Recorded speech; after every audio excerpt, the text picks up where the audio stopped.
dévoiler biloko ebele te. Sinon si on a dévoilé awa, bantu musu bakopakata mbango esika bazali wana. Donc vous avez reconduit les antivaleurs. Donc bantu wana bakolinga te o travailler bien ou avancer. Puisque esika baleka batika bambeba ebele. Mais kaka kotia biso na enquête et recherche, yo moko koyoka ba rapport bakopesa yo. Tala collaborer na base. Biso nde tosala yo. Nous sommes des faiseurs d'hommes. Biso peso to chomu Congo komona ke makambo ebebi. Ba personnalité wana bazokosa na bango. Tango to bandaki ko litawa, to mona ki bango te. Ata ba pasteur na bino wana to bandaki ko mona bango te. Babata maki. Lelo ozi pouvoir ba komi ba père spirituel. Na yebite soki ba onction ni bazo pesa. Ba komi lokola ba mbikudi. Donc so moni muntu déjà akagi muntu ya zando kimi aza incapable ya kolongola kindoki. Biso to banda ko finga bango ke baza ba miyipi. To zana ba preuve ya koloba ke so to bandi musala wana to kolakisa bango à la face du monde que voilà les détourneurs des deniers publics. Batondi kuna ba mususu baza ba DG, ba mususu ba DGA, ba mususu ba chef de bureau ba nini. Toutes les maisons qui pilent comme des champions en République démocratique du Congo. Ce sont des maisons de fonctionnaires. Bandona bazo biso bazo futa bango mabe. Mais bazana mitu ka minene bakaribira baso bango ndenge nini. Bana bango bazo tanga na poto mbongo bazo ndenge nini. Tika ko disere bat. Oh na solo na diplomate moko boye ya G7 ayebisi ngai au plan ya organisation. Kozanga ta soni ovandi soki wapi soki na Russie soki na mboka nini ozoke na usukola bibembe et pour ozo distraire ba peuple congolais. Peuple congolais ne suivez pas ce genre de distraction. Ce que je demande pour conclure, je demande à nos amis du FCC dès aujourd'hui de se repentir. Puisque manifestation Nabiso il y a le 24 et il avertissement. Deuxième manifestation, nous allons prendre le palais du peuple en otage. Pendant une semaine, nous avons été pour le parlement. Donc, nous avons une élection anticipée. Radio Bissonyonso Congo, RDC, une chaîne au cœur du monde. Bonjour les combattants de la liberté, bonjour les combattants de l'UDPS. Le lot, tout le monde partagé na bino sujet oyozo dans la République démocratique du Congo. Ceux qui n'ont dit le lot koleka na presse oyo, ils allaient pour tirer attention na ba combattants nyonso. Ba ke biso ba stratège ya parlement debout. To bandi ko bima to loba mokili mobimba elanda. Biso yo nde ba vrai fanatique ya Fachi. Banto yo basali ke lelo Fachi béton ba benge Fachi béton. Lite e bandi lelo te. Oyebi ezana ba visionnaire na kati na biso. Ba oyo basala ke ba mona déjà Fachi. Papa na bon moyi, tout le monde qui nous a remplacé valable à papa, ils ont Fachi. Tant que nous avons un bakiste, banini, tout ça, na bango bi tumbati, to bengani bango, na bisika nyonso bande ko prêcher les cambo ya Valentin Mobaki. Puis singana yebisa ki bango, il faut qu'on faire très attention na radicalisme ya monsieur Valentin. Ya na ye azaki conseiller ya monsieur Kabila. Il y a conseiller à Etienne Tshisekedi. Si on va le dire que de masolo de façon que il dépêche à pousser dans le pouvoir, il y a un radicalisme à outrance de façon que tout est toujours pembeni et que Bango va continuer à co-diriger. C'est-à-dire, dès que Baloba na Chiluba, Chichidea de Lukunda, Chimunda Malukunda. Tout ça est très dangereux. Ndenge pe na monaki bande ko mususu banome bango ba secrétaire général to appuyer bango ba bimisi ba marche chaque jeudi saint suka ba pesi mbongo ba carte ameni lokola nguma puisque depuis Tshisekedi wa Mulumba azala tomona na mutu moko asigna na justice te kaka monsieur Chabani nde mutu aliboso asigna na justice pe aloba ye na pouvoir Chabani na boloko. Mais tokamo parquer le bateau magique, na ça c'est pardon oyo Fachi Azanango a récupéré monsieur Chabani a tient une organisation à élection a échoué Sebiso soki asi ameli badrink balie baye oyo tolingi topostule na étiquette ya UDPS aprivilégie bango azwi bana ndako aprivilégie bango te tokende bacirconstitution mosusu aucun candidat UDPS.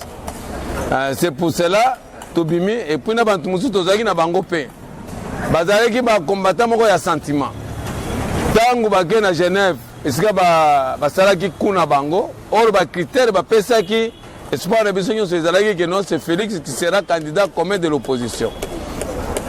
Ntango bakei na Genève bamonte coup ye mpe comme démocrate abimi na ekra ayebisi biso ke non le changement s'appelle Fayoul kote tozalaki nabeti mulolo tobengani bandeko tondima biloko wana te nini muntu oyo aza na parti toyebi ata kombo te muntu oyo azalaki nsima ya Félix muntu oyo Félix abanda kosala confiance soki oyo adeplace ye atikala koasime intérim lelo akende komonte coup tabana na bango wana biso tolobi biso tokodejoue yango totelemisi mbonge bamosusu balobi 48 heures ngai nalobi 48 heures kutu eza ebele on lui donne seulement 24 heures peut-être avant 24 heures déjà il va renoncer bamosusu baololi mais avant 24 heures Félix a retiré la signature to apporter na pouvoir lelo tozokamwa bakuyakuya baye bakoti na UDPS bapusani pembeni na ye soki biso tolingi to réclamer les droits les plus légitimes ya bavéritable combattant baoyo bakumbaki na pouvoir babandi koloba kebokema na bantu wana bazali infiltré ya Lamuka kolo Lamuka nani moto abimisa kombo Lamuka nani kombo Lamuka Félix moto abimisa biso te bantu balamuka ntango papa alobaki bamosusu balala pongi ya babebe nde alobaki to Lamuka bango batika na bango ya kolala bantu wana baza balamuka te baza bantu balala baza bantu ya kolala Lamuka eza biso bantu balamuka nde toamene Félix na pouvoir ntango akomi na pouvoir tobandi komona ke non répartition ezokende malamu te tout en le soutenant nayebi te soki bantu mosusu bakenda kokota baloge mpo babanda koanvute ye depuis akota na pouvoir jamais à recevoir parlement debout biso tozalaki na presse te biso toyebaki makambo ya bapresse te biso tozalaki na biso presse automatique oyo tobanda kobenga téléphone rouge de bouche à l'oreille na tongo toyo topesi information na poko avant tokende ndako topesi information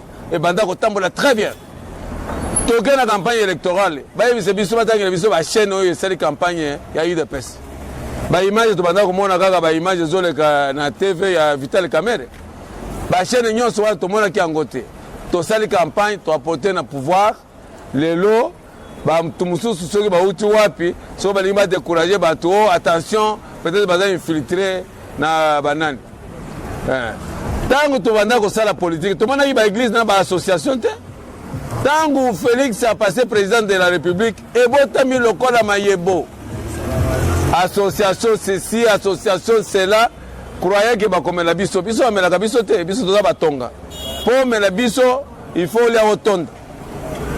C'est pour cela tomoni na réseaux sociaux bapublier que non badésigner bacommunicateur ya baevre ya chef de l'État totala na kati kuna Zakari Bababaso na kati echoke biso mingi puisque abanda kochola biso na ndenge ya mukete mutu wana bazolo baza na mbanga on dirait biso peut-être toza na mbanga te puisque toleka na presse te soki ayebani mpona lingala facile eza nini ekupa koloba français eza nini le français ezaka lokola lingala eza lokola chiluba eza lokola swahili eza nini donc batalaka mutu na façon ndenge nini quelle est la contribution qu'il apporte dans le parti quel est son apport ezali ya biloko te puisque muntu azolobaloba mutu oyo tomanda komona azokota na cuisine ya mwasi ya Kabila lelo lisusu olingi bantu wana bazinga yo yo kanisike muntu oyo azali na relation na yo ata soki bapotanaki muke bakosolola te comment est-ce que olingi otikala bolumbu boye biso bana ndako tozali biso ngai mutu nazoloba oyo mama Élysée azalaki na cabinet ya papa Etienne Tshisekedi wa Mulumbu nde banda koakize banani j'ai apporté un plan la problématique de la précarité des recettes perçues par le trésor public en rapport avec la prolifération de faux documents à caractère officiel. Papa ye moko abenganga na téléphone na ke na kutani na ye. Tosali analyse. Na yebise que la fraude documentaire c'est un fléau qui gangrène toute l'administration publique et qui bloque les actions gouvernementales. Na sali ba démonstration comment est-ce que les fonctionnaires détournent à travers les preuves de paiement. Bango va émettre des fausses preuves de paiement et puis avec une complicité, il y a des inspecteurs. Inspecteur ceux qui ont inspecté, ceux qui ont preuve de paiement, il y a des fausses preuves de paiement. Alekisi dossier à couvrir la société wana puisque y a pas une société mususu acha y a fausse preuve de paiement. C'est ce qui fait que l'État recevait que 20% de ce qu'il devrait avoir. Tu présenter plan wana tu discuter na papa a lobby dès que nous serons au pouvoir nous allons commencer par là. Le loyo Félix a eu pouvoir sur to côté sikuna ba dossier na biso bango ba ke ba retravailler encore des copistes ba ke ko sala ba plagiat ba zu ba ko ba komo na bango ba che ba ke ko présenter puisque bango ba na facilité. Ce que nous déplorons c'est quoi? Il fallait nous donner une ouverture. Il y a monto ya za direct na yo. Surtout dans le plan, nous te présenter le plan. Sinon, nous allons combattre les latés. Surtout, l'audit documentaire à vocation nationale, qui va porter sur tous les documents à caractère officiel. Dans l'administration publique, peut-être un tiers. Ça va booster même les changements de mentalité. Puisque l'élite congolaise se trouve dans l'administration publique. Et cette administration est devenue déjà trop vieille. Quand je parle de trop vieille, c'est-à-dire que ce sont de vieux papas. Qui est déjà en pension. Il fallait tout ça là, audit wana, il y aura l'assainissement systématique et chacun devant sa culpabilité. Et le budget va se multiplier, dans le budget augmenté, va se multiplier. x2 ou x3, le budget qu'on a présenté là. Donc, ce qu'on peut dire wana, on a déjà, va s'agiter, donc, mais je ne sais pas, diaspora où il y a des réalités à Congo, vous avez nommé un conseiller chargé à changement de mentalité. Vous avez nommé seulement pour payer ses moyens à vivre, ou pas vous nommé pour aborder changement. Abandonner WAP, ça fait combien de mois? En tout cas, j'appelle au président de la République de consommer local. Puis c'est bien de Toyebani. Bantouana ce sont des péreux. Baza péreux. Donc bakobangi sena ba Kabili, ba menace ba généraux, apakati mbango. Tandis que biso Toyebani na bango Pierre, to affronter bango en face. Et puis ça doit être avec l'appui du président de la République. Quand vous allez nommer Nanani contre la corruption, comme peut-être vous ne considérez pas, donnez-nous même enquête et recherche. Puis enquête et recherche, c'est à la direction Yamounene et qu'on apporter la matière abondante et variée à ces structures-là. Comme ça, vous avez bango phare à phare. Toko Kanga bango, moi j'appelle ça un filet magnétique. Dans chaque sens, c'est-à-dire que Kanga Babalen et Kangi Banzombo et Kangi Bamunganza Banini Tina Bandakala. Au commun assainissement systématique de cette administration publique. Ndenge nazolo baboye belé bakolanda ngai bazoningana déjà. Puisque bantu a DGI bayebi ngai a DGRA de bayebi donc administration publique mobima toyeba na bango. Voire même votre ministère de l'Intérieur bayebi dans la multiplication des services de gardiennage. Tuna bango kaka autorisation d'exploitation.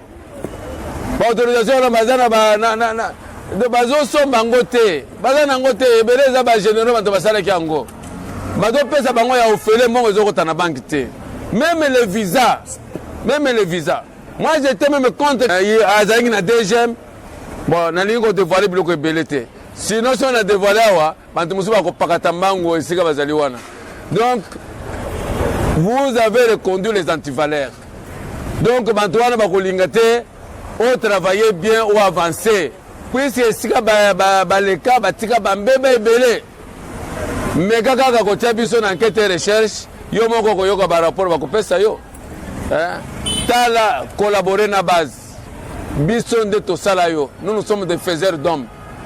Biso peso to chomu Congo komona ke makambo ebebi ba personnalité wana bazokosa na bango tango to bandaki ko litawa to mona ki bango te ata ba pasteur na bino wana to bandaki ko mona bango te babata maki lelo ozu pouvoir ba komi ba père spirituel na yebite soki ba onksioni ni bazo pesa ba komi lokola ba mbikuli donc so moni mutu déjà akangi mutu azando kimi aza incapable ya kolongola kindoki biso nde tobandaka kofinga bango ke baza bamiyipi toza na bapreuve ya koloba ke so tobandi mosala wana tokolakisa bango à la face du monde que voilà les détournés des deniers publics batondi kuna bamosusu baza badg bamosusu badga bamosusu bachef de bureau banini toutes les maisons qui pilent comme des champions en République démocratique du Congo ce sont des maisons de fonctionnaires bandona bazo biso bazofuta bango mabe mais baza na mituka minene bakaribira basomo bango ndenge nini bana bango bazotanga na poto mbongo bazwi ndenge nini bandako wana bazotonga ngo na mbongo wapi. Donc c'est pour vous dire que l'État a la commissionnaire, il ne reçoit qu'une commission de 20%, 80% ils prennent ça à la source na yebite soko bolingi tolo bana munoko nini po boyoka ngana bandako kanisa keno ba membre exécutif na biso ya parti ne bantu peut-être bazo bloquer biso. D'après nos renseignements, nous avons compris que non, les colonnes à sommet de l'État, donc, ba blocayo, bazo lingal susute, oyo ke la bantoyo, ba yebe réalité, po bala liso pongi. En tout cas, fongola matoyi, zonge la base, zonge la parlement debout. Puisque bokani sage na ba parlement debout, bazali peut-être le bazo, ba bisonde banto mayele. Kolanda ba pantalon wana te bantu wana bazaba pantalon te ba miyi binde batondi kuna siko bantu ebele bazolo ba ifotolo ba quand même bantu yoka bazolo ba keno directeur la cabinet na yo na mwasi na yo basadi dio po ba bloquer de presse puis tout le monde na maman Olive bana ko benga jeunesse pe ya ba parti na bango bazo solo na bango ya biso mama to yebi atayete mukolo moko abengisa ba parlement de bukeno to partager ta moi kiteni à Thomson. Donc sikoyo toza lokola bana ticket donc na yo moko papa ngo babotoli biso yo biso to mona ke ba maman de ba première conseillère ya ba papa ozali président de la République démocratique du Congo mais ozali na famille politique esika outa vous êtes venu de l'IDPS ça il ne faut pas oublier on il faut ko sona ngote toyoki pe mingi tolingi pe to banda kotinda message oyo etambola e comme pena matoi na yo. Puisque tolingio mingi, c'est pour ça que nous avons baboui. Awa nazo yebi Sabino. Toza me content na équipe ya communication à Tchewana. Soga maintenir ango, biso le 24, mobilisation tout azimit. Le 24. Montonyon so luka 3000 acha na poche na ye, poto pesa bandeko ba motocycliste, basomba carburant.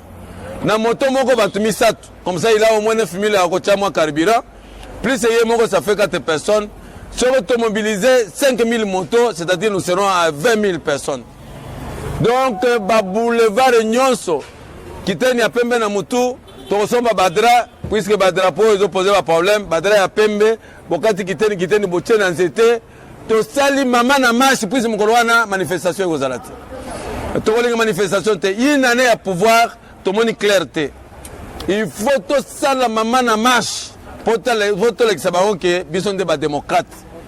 Et belé oyo ozo coopérer na bango na ba mususu bazana na FCC wana ce sont des mauvais élèves de l'IDPS. Bango nyo so babanda na IDPS comme ce sont des mauvais élèves ils n'ont pas bien assimilé les cours de l'IDPS bakima bake koluka ko s'enrichir kuna. 80% bantu baza mupanzi wana bakoye biso ke babanda na IDPS. Ce sont des mauvais élèves. Biso to bandi to za ba mineurs, ti le lot to za na IDPS, to ka ba mauvais langue bandi ko la attention ils peuvent être infiltrés par la muka. Poto banda suko lota pouvoir to ndenge nini. Biso bantu baza na pouvoir to banda ko lota pouvoir. Ke ba ko pouvoir na 2023 to ba ko zela Jésus tango koya. O to yebi ke ndenge to zu pouvoir oyo. Ti Jésus akoya. Et que si vous continuez à nous décevoir, toko s'organiser sur toute l'étendue de la République et que toko présenter à biso candidat parlementaire debout. puisque eza diplôme moto esalaka te. Papa Etienne ayebisa biso dans son premier discours à Lenda que l'homme est né naturellement bête ou intelligent. On va à l'école et non pour acquérir l'intelligence, mais pour mettre en évidence les capacités innées. Si par un pire hasard on est ici du sang bête, on reste une bête type, même après 3 cycles de doctorat. C'est pour dire que ebele bazingaki ndeko Kabila wana bazali ba professeur d'université. Mais ayebisi biso ke azata na 15 personnes te. Bandora bayebaki afingaki bango. En même temps bazali ba professeur d'université. Afingaki bango ezaki injure. Soki nga nazali côté na bango, je devrais démissionner et faire autre chose. Tant que banda osala mobilisation, tozo osala ba marche. Président excellence. Yebisa biso mokoloni yo pesa biso mbongo na biso mbongo na yo poto bim. Mutu na bunu abande ko se prendre en charge. Tolo musa papa na cimetière. Aya ko yebisa biso so abande ko pesa biso mbongo poto sala ba manifestation. To banda ko sala ngona ba moyen na biso. Ndenge toza boye tozo sala déjà collecte de fonds. Oya zana 1000 francs, 500, 200, tozo sala collecte pour le 24. Le 24 penza. Mokili mobimba il faut mona. Mais gare ya muntu oyo koya toyoki lokola injure na bantu na biso tokotaxe oyo alamuka mpenza tokolenshe yo ngobila ntango nazolobawa landa ngai ozoyoka bien bapolisier musika na biso s'ils peuvent sécuriser contre mire kuna batika biso za manifestation biso za na droit kosenga autorisation te soko botie biso kaka tokodéloger na hôtel de ville. Ça c'est un avertissement sévère wana maseki eza te toko déloger dans hôtel de ville comment que oyo ezali comme mususu tala ndenge toza boye ba flat d'eau partout ainsi de suite au bengi na chef de l'état ko lancer nani bino bolingi to biso to senga autorisation te toza ba ya droit infiltré koyate oyo so ayebaki ke tango to bandaki okendaki pona koteri na bino koyate to senga de véritables combattants. Rendez-vous le 24. Tongo boya na basasi nyonso rencontre na biso na gare centrale direction donc cité de l'OIA. Comme ça to ne kuta na far nande ko na biso mwana mboka Félix Tshilombo. Na yoki pe bantu mususu ebele balobi o balkanisation ainsi de suite po bakotisa bantu makanisi mabe na mituna bango. Kabila oyo babengaki Rwandais 18 ans durant balkanisation et salamité. Akabi parti AST. Bien que bazaki na complicité na batunaye, pour ba boma ba congolais, bango bazo ba minéré, ba pesa ba multinational. Le loyo mwana mboka Félix Tshisekedi na pouvoir, bobani ko yebisa biso balkanisation e ko uta wapi.